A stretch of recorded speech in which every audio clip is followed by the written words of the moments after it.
tonight. Let's look backward, shall we, and remind ourselves of what was quite a pivotal moment in British history. The commander of the operation has sent the following message. Be pleased to inform Her Majesty that the White Ensign flies alongside the Union Jack in South Georgia.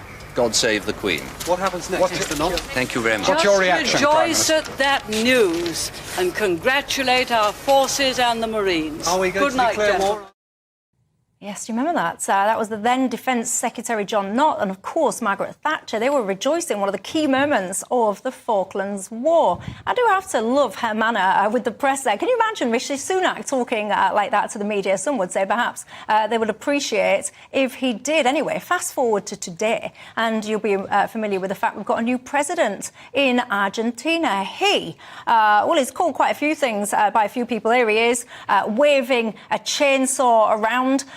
He's promised to do an awful lot of things, so he has. But basically what he's saying is going to stop the banks from printing all this money that he reckons has got Argentina into the mess that it's currently in. Anyway, one of the other things that he mentions is that he reckons that the Falklands returning to Argentina is non-negotiable, saying that the territory is ideally, in his mind, anyway, and I can tell you now, you don't agree with this. Lots of you have already got in touch saying, what does he mean, return it back to Argentina? It's not theirs to begin with. Anyway, Rishi Sunak's having none of this. He says the sovereignty for the Falkland Islands is not up for debate. So there's absolutely no doubt that the Falkland Islands are indeed British. So with that in mind, let's cross now to a man I respect massively. I know many of you will too. I talk, of course, of the Falklands veteran Simon Weston, CBE, who joins me now. Good evening, and thank you for joining us. What do you think when you hear the new president of Argentina talking like this about the Falkland Islands?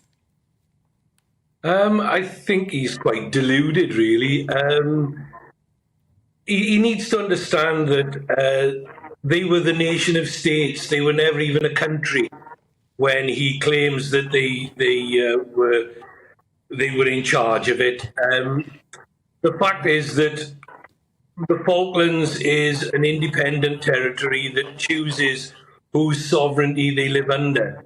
And they choose our laws, they choose our flag, they choose our parliament. Sometimes I wonder whether that's wise, but they choose our parliament. And the right to self-determination, freedom and democracy, it's non-negotiable. We do not throw that away for them. The islanders choose to be British, and that's what they should have. It's not down to some guy who consults his psychic to find out how his dog is thinking about his decision making on what to do next, and that's a fact. That's what this guy does. But he's deluded. We see far too many power politics played in the world. We've only got to look at Mr. Putin and what he's done. And this guy is doing the same thing. They have robbed their military from any funding, so they've not got a military now. So, he can't threaten or offer that he's not going to threaten military action. They haven't got a military to provide any action. So I think that's a nonsense. And, this guy needs to check his reality, deal with the corruption in his own country first, and then start talking to people about how they can trade with, how they can work with people. Yeah, and I mean, at this stage, just to be absolutely clear, he's talking about doing all of this diplomatically, he says. One of my viewers has been in touch, Gary. He says, Michelle, the Falklands are strategically important to the UK. Do not underestimate it. He says, I was serving when we liberated them last time, and I wouldn't hesitate doing it all again if we needed to. Do you think that is a sentiment that would be echoed by many veterans? I think most of us are way too old now, but the sentiment is correct. Look, these are British subjects. They want to be British. They have their own autonomy, and they should be entitled to sleep soundly in their beds at night. It's not for somebody from a country that has got raging inflation because of the corruption of that country. These people should not have this inflicted on them. And people who say, give the islands back to the Argentinians, they never belonged to the Argentinians. Get your history correct. People have tried over the last 5-10 years to cancel history or alter history by the removal of different effigies. The fact of the matter is, the Falklands never belonged to the Argentinians. They've only ever belonged to France and Britain. France, they couldn't make it work. We put Scottish families in there that did make it work.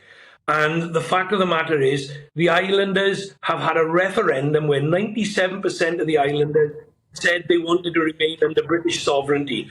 That's about as decisive as you can get. And the Argentinians who were based in the Falklands were asked why they live there. And they were the ones who were the 3%. They were asked why they lived there. And they said, oh, because of the education, because of the health service, and because the police are not corrupt. And then they said, why did you vote? One of my friends asked them, why did you vote to be Argentinian then? And they couldn't answer him. Why would you want to throw up the democracy that they've got? And they've got a thriving community. They have a real stable lifestyle there. Why would you want to throw that away and go with a country that has clearly proven itself over the years to have such corrupt politicians? Well, there you go. That is indeed the billion-dollar question. And I think perhaps the answer to that will be that they absolutely don't want to do that. But for now, Simon Weston, thank you very much for your time. A man that I respect greatly. Thank you. What's your thoughts on this whole topic? Well, I think Simon said everything, pretty well everything, and explained it. It's a long time ago. It seems to have gone so quickly. But where he's absolutely right, you've got a self-governing British overseas territory, and that is how it should remain. I think it's a great tragedy because you've got this wonderful country called Argentina, and up until, 100 years ago or even less than that, I mean, we did 10% of our trade was with Argentina. People may remember corned beef from Fray Bentos corned beef, and they helped, they used to export that to the UK during the war. And, of course, then their politics sort of declined, and then the military junta came in with Galtieri, which caused the Falklands. And they seem to have lurched after that. And now, obviously, they've got a new leader in who...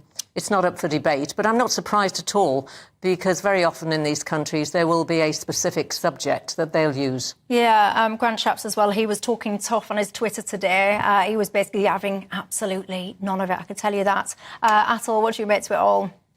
I think Simon said it all.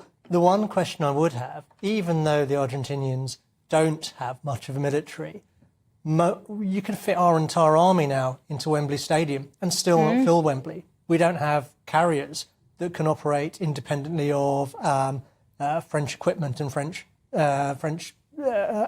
materials.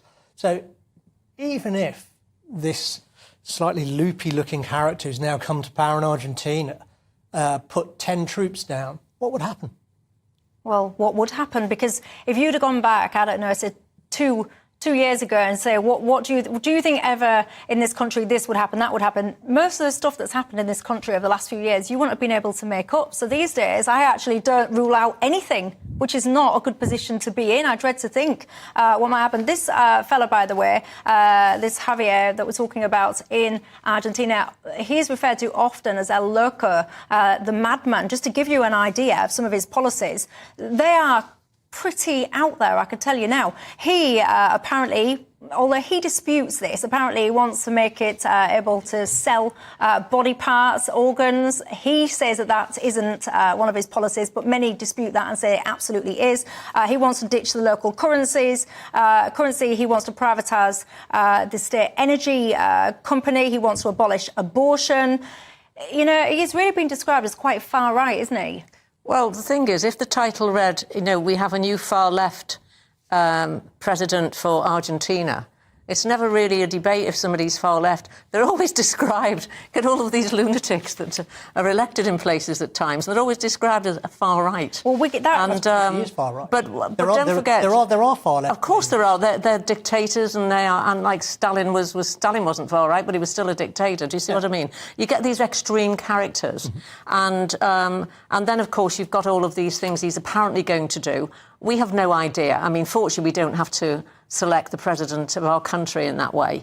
I think the proof is in the pudding at the end of the day, and the electorate then will see if this person is the right one for them. Well, I wouldn't can tell fancy you, it myself, really, in this country. He got voted in 56% of the votes, and it was quite a shock to some people. I can tell you that he took his position. What do you make to him, and what do you make to that Falklands question?